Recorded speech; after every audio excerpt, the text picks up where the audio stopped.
ಎಲ್ಲರಿಗೂ ನಿಸರ್ಗ ಕ್ರಿಯೇಷನ್ಸ್ನ ಸ್ವಾಗತವನ್ನು ಕೋರುತ್ತಾ ಇವತ್ತಿನ ಕನ್ನಡ ಕಲಿಕೆ ಕ್ಲಾಸಲ್ಲಿ ಶಾಲೆ ಮಕ್ಕಳಿಗಾಗುವಂತಹ ಒಂದು ಸಂಚಿಕೆಯನ್ನು ಬಿಡುವಣ ಅಂತ. ಅದರಲ್ಲಿ 7ನೇ ತರಗತಿ ಮಕ್ಕಳಿಗೆ ಅಂದರೆ ಸ್ಟೇಟ್ ಸಿಲಬಸ್ ಅವರಿಗೆ ಕನ್ನಡ ಪಠ್ಯಪುಸ್ತಕದಲ್ಲಿರುವಂತಹ ಮೊದಲನೇ ಭಾಗದಲ್ಲಿ ಕನ್ನಡ ಪದ್ಯ ನಿತ್ಯೋತ್ಸವ ಅಂತ ಒಂದಿದೆ. ಅದಕ್ಕೆ ಒಂದು ಪದದ ಆನ್ಸರ್ ಮಾಡೋ ಹಾಗೆ, ಅಂದರೆ ಒಂದು ವಾಕ್ಯದಲ್ಲಿ ಉತ್ತರಿಸಿ ಅನ್ನೋ ಒಂದು ಹೆಡ್ಡಿಂಗಲ್ಲಿ ಒಂದು ಕ್ವಶನ್ಸ್ ಕೊಟ್ಟಿದ್ದಾರೆ, ಒಂದು 5. ಅದಕ್ಕೆ ಯಾವ ಥರ ಉತ್ತರ ಬರೆಯೋದು ಅನ್ನೋದನ್ನು ನೋಡೋಣ. ಅದರಲ್ಲಿ ಮೊದಲನೇ ಕ್ವಶನ್, ಜೋಗದ ಸಿರಿ ಯಾವುದು ಅಂತ ಕೇಳಿದ್ದಾರೆ. ಅದಕ್ಕೆ ಉತ್ತರ ಬೇಗ ಆಗಲಿ ಅಂತ ನಾನು ಕ್ವಶನ್ ಮೊದಲೇ ಬರ್ಕೊಂಬಿಟ್ಟಿದ್ದೀನಿ. ಉತ್ತರನ ಮಾತ್ರ ಎಕ್ಸ್ಪ್ಲೈನ್ ಮಾಡ್ತಾ ಹೋಗ್ತೀನಿ. ಇದೇ ಥರನೇ ಬರೆಯೋದು. ಅಂದರೆ ಏನು, ಜೋಗದ ಅಲ್ಲೇ ಇದೆ ಕ್ವಶನಲ್ಲೇ, ಅದನ್ನೇ ಬರೀರಿ. ಚಾಕೇತ್ವನ ದೀರ್ಘ, ಚಾಕೇತ್ವ ಹಾಕಿ ಕೊಂಬು ಕಿಲಿ ಹಾಕಿ ದೀರ್ಘ ಹಾಕಿದ್ರೆ ಏತ್ವ ಕೊಂಬು ಕಿಲಿ ದೀರ್ಘ ಜೋಗದ ಸಿರಿ, ಅದು ಕ್ವಶನಲ್ಲೇ ಇದೆ. ಯಾವುದು ಅನ್ನೋ ಪ್ರಶ್ನಾರ್ಥಕ ವಾಕ್ಯಕ್ಕೆ ಬದಲಾಗಿ ನಾವು ಆನ್ಸರ್ ಬರೆದ್ರೆ ಸರಿ. ನಾನು ಮುಖ್ಯವಾದ ಆನ್ಸರ್ಸನ್ನು ಡಬಲ್ ಕೋಟ್ಸಲ್ಲಿ ಕೊಡ್ತೀನಿ, ಅದನ್ನು ನೀವು ಚೆನ್ನಾಗಿ ಪ್ರಾಕ್ಟೀಸ್ ಮಾಡಬೇಕಾಗುತ್ತೆ. ಜೋಗದ ಸಿರಿ ಬೆಳಕು, ಬಾಕೇತ್ವ ಬೆಳಕು, ಇದು ನಾವು ಪ್ರಾಕ್ಟೀಸ್ ಮಾಡಬೇಕಾಗಿರೋದು. ಏತ್ವ ಕೊಡ್ತಿದ್ರೆ ಬಳಕು ಆಗಿಬಿಡುತ್ತೆ. ಹುಷಾರಾಗಿ ನಾವು ಗಮನಿಸಿ ಬರೀಬೇಕು.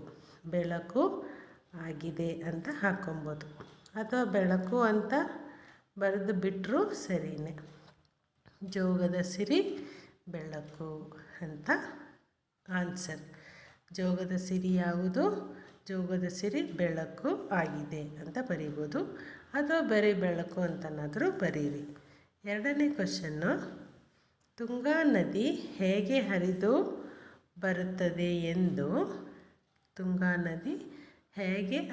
ಬರುತ್ತದೆ ಎಂದು ಕವಿ ಬಣ್ಣಿಸಿದ್ದಾರೆ ಅಂತ ಕ್ವಶನ್ ಕೊಟ್ಟಿದ್ದಾರೆ. ಅದಕ್ಕೆ ಉತ್ತರ ಅದೇ ಥರ ಬರೆಯೋಣ. ತುಂಗಾ ನದಿ, ಇದು ಹೇಗೆ ಅನ್ನೋದು ಪ್ರಶ್ನಾರ್ಥಕ ಪದ ಆಗುತ್ತೆ. ಅದಕ್ಕೆ ನಾವು ಆನ್ಸರ್ನ ಬರೀಬೇಕು. ಹೇಗೆ ಅನ್ನೋದಕ್ಕೆ, ತುಂಗಾ ನದಿ ತೆನೆಗಳ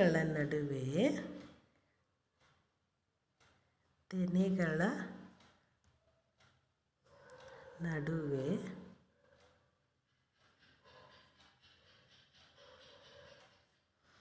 ಬಳುಕುತ್ತಾ, ಬಾ ಳಕೊಂಬಳು ಕಾಕೊಂಬಕು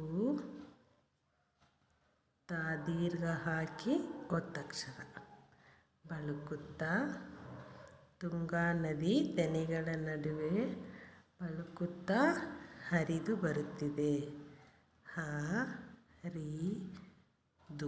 ಹರಿದು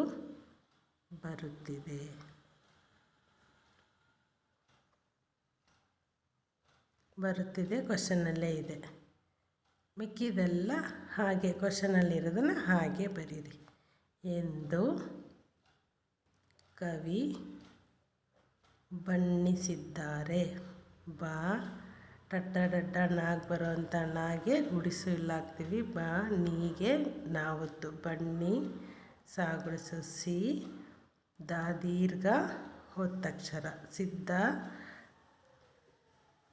ರಾಕೇತ್ವ ರೇ ಬಣ್ಣಿಸಿ ದಾ ದೀರ್ಘ ದಾಗೆ ಒತ್ತಕ್ಷರ ರೇ ರಾಕೇತ್ವ ರೇ. 3ನೇ ಪ್ರಶ್ನೆ, ಹರಿದ್ವರ್ಣ ಕಾಡುಗಳಲ್ಲಿ ಯಾವ ವಿಧದ ಮರಗಳಿವೆ ಅಂತ ಕೊಟ್ಟಿದ್ದಾರೆ. ಅದಕ್ಕೆ ಉತ್ತರ ಹಾಗೆ ಬರೆಯೋಣ.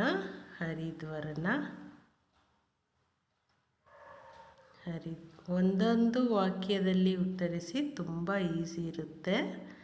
ನಾವು ಸ್ವಲ್ಪ ಯಾವ ಪ್ರಶ್ನಾರ್ಥಕ ವಾಕ್ಯ ಇದೆಯೋ, ಅಂದರೆ ಯಾವ ಪ್ರಶ್ನಾರ್ಥಕ ಪದ ಇದೆಯೋ ಅದನ್ನು ತೆಗೆದು ಒಂದೇ ಒಂದು ಪದ ಅಥವಾ 2 ಪದ ಸಬ್ಸ್ಟಿಟ್ಯೂಟ್ ಮಾಡಿದ್ವಿ ಅಂದರೆ ಪೂರ್ಣ ಆನ್ಸರಾಗಿ ಬರುತ್ತೆ. ಹಾಗೆ ಹರಿದ್ವರ್ಣ ಕಾಡುಗಳಲ್ಲಿ, ಅದನ್ನು ಹಾಗೆ ಬರೆಯೋಣ. ಕ ಡು ಗ ಳ ಲಾಗುಡಿಸು ಲಿ, ಲೀಗೆ ಒತ್ತಕ್ಷರ. ಕಾಡುಗಳಲ್ಲಿ ಈ ಯಾವ ಅನ್ನೋದು ಪ್ರಶ್ನಾರ್ಥಕ ಪದ, ಅದಕ್ಕೆ ಬದಲಾಗಿ ಮೇನ್ ಆನ್ಸರ್ನ ಬರಿತೀವಿ. ಹರಿದ್ವರ್ಣ ಕಾಡುಗಳಲ್ಲಿ ತೇಗ, ಇದು ಮೇನ್ ಆನ್ಸರ್. ತೇಗ ಮತ್ತು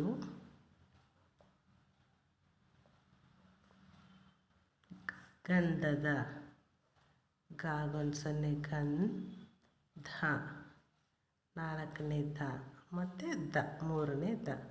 ಗಂಧದ, ತೇಗ ಮತ್ತು ಗಂಧದ ಮರಗಳಿವೆ. ಮರಗಳಿವೆ,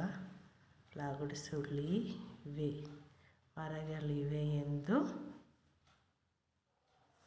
ಹೇಳಿದ್ದಾರೆ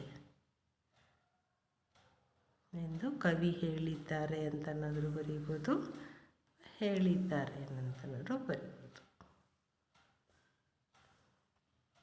ಇದು ಮೇನ್ ಆನ್ಸರ್. ತೇಗ ಮತ್ತು ಗಂಧದ ಮರಗಳಿವೆ ಎಂದು ಹೇಳಿದ್ದಾರೆ ಅಂತ ಬರೀರಿ. ಹರಿದ್ವರ್ಣ ಕಾಡುಗಳಲ್ಲಿ ಯಾವ ವಿಧದ ಮರಗಳಿವೆ? ಅದಕ್ಕೆ ಉತ್ತರ ಹರಿದ್ವರ್ಣ ಕಾಡುಗಳಲ್ಲಿ ತೇಗ ಮತ್ತು ಗಂಧದ ಮರಗಳಿವೆ ಎಂದು ಹೇಳಿದ್ದಾರೆ ಅಂತ ಬರೀರಿ. ನೆಕ್ಸ್ಟ್ 4ನೇ ಕ್ವಶನ್ನು, ಶಾಸನಗಳು ಏನನ್ನು ಸಾರುತ್ತಿವೆ ಅಂತ ಕೊಟ್ಟಿದ್ದಾರೆ. ಅದಕ್ಕೆ ಉತ್ತರ ಶಾಸನಗಳು, ಶ ದೀರ್ಘ ಶ, ಸ ನ ಗ ಳ ಬರೆದು ಕೊಂಬು ಕೊಟ್ಟರೆ ಳು ಆಗುತ್ತೆ. ಶಾಸನಗಳು ಏನನ್ನು ಅನ್ನೋದು ಪ್ರಶ್ನಾರ್ಥಕ ಪದ. ಅದಕ್ಕೆ ಇತಿಹಾಸದಲ್ಲಾದ, ಇತಿಹಾಸ ಅಂದರೆ ನಮಗೆ ಗೊತ್ತಿದೆ ಹಿಸ್ಟ್ರಿ, ಇತಿಹಾಸದಲ್ಲಾದ ಲಾ ದೀರ್ಘ ಕೊಟ್ಟು ಲಾವತ್ತು ಕೊಡಬೇಕು. ಇತಿಹಾಸದಲ್ಲಾದ ಸಾಹಸಗಳನ್ನು, ಸಾಹಸಗಳನ್ನು,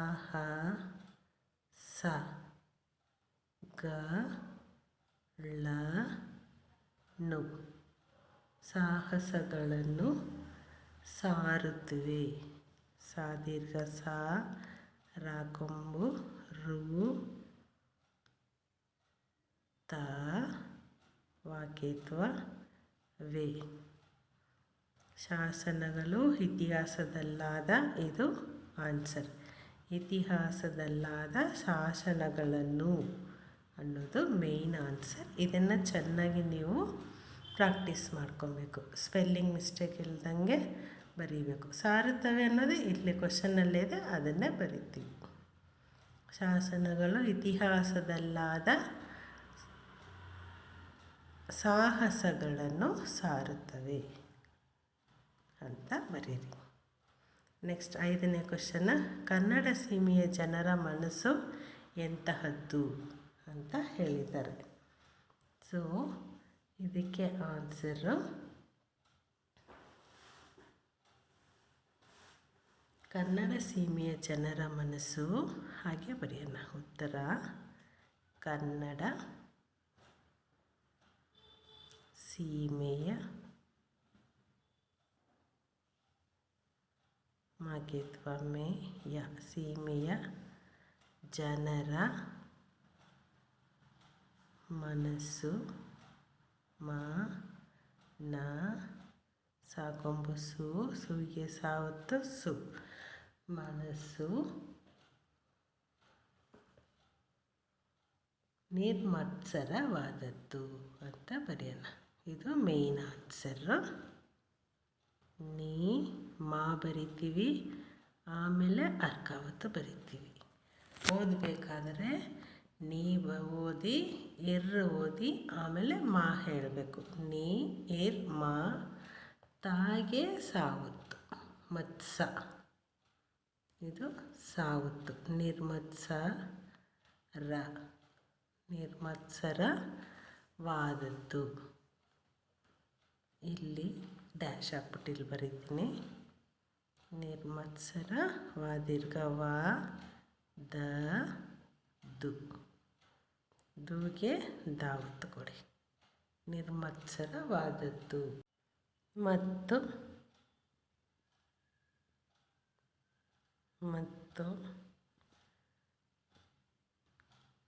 ಕುಲಭೇದ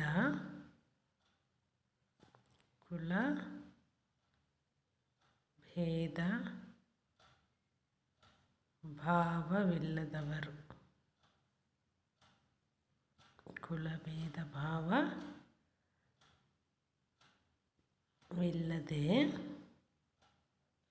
ಕುಲಭೇದ ಭಾವವಿಲ್ಲದ ಅಥವಾ ವಿಲ್ಲದ, ಕುಲಭೇದ ಭಾವವಿಲ್ಲದೆ ನಾವೆಲ್ಲ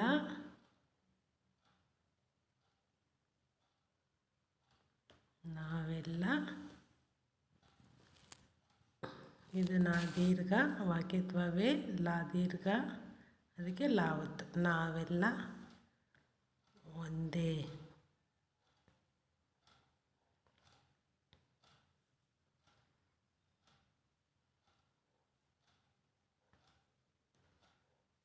ಎಂಬುವವರು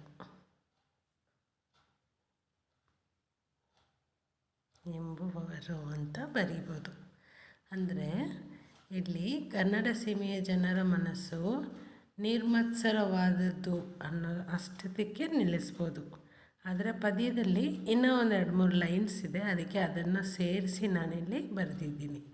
2 ಮಾರ್ಕ್ಸ್ಗೆ ಕೇಳಿದ್ರು ಇದು ಕೇಳಬಹುದು. ಅಂದರೆ ಕನ್ನಡ ಸೀಮೆಯ ಜನರ ಮನಸ್ಸು ನಿರ್ಮತ್ಸರವಾದದ್ದು ಮತ್ತು ಕುಲಭೇದ ಭಾವವಿಲ್ಲದೆ ನಾವೆಲ್ಲ ಒಂದೇ ಎಂಬುವವರು ಅಂತ ನಾವು ಬರೀಬೋದು. ಒಂದೇ ಮಾರ್ಕ್ಸ್ ಕೇಳಿದ್ರೆ ನೀವು ನಿರ್ಮತ್ಸರವಾದದ್ದು ಅಂತಿದೆಯಲ್ಲ ಅಲ್ಲಿನ ತನಕ ಬರೀಬೋದು. ಸಪೋಸ್ ಇದನ್ನೇ 2 ಮಾರ್ಕ್ಸ್ ಕೇಳಿದ್ರೆ ಇದಿಷ್ಟು ಬರೀಬೇಕಾಗಿ ಬರುತ್ತೆ.